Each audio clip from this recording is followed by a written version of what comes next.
that 2.8 meter that they started pulling with years and years ago. Aboard the big locomotive right now, John Lincoln, and we are looking for a full pull, folks. He is the test puller. I gotta warn you again, folks, when he takes off, when he starts to rev this up, your ears are going to absolutely pierce from the type of sound that comes out of this. This is what you call a two-stroke diesel.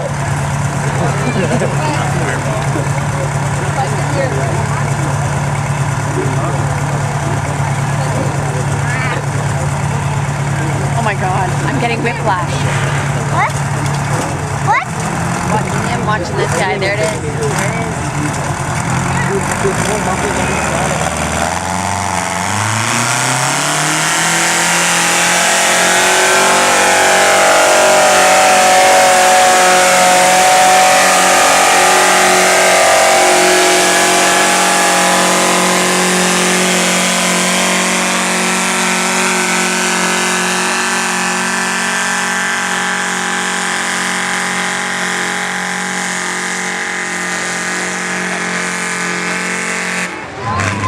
Hey,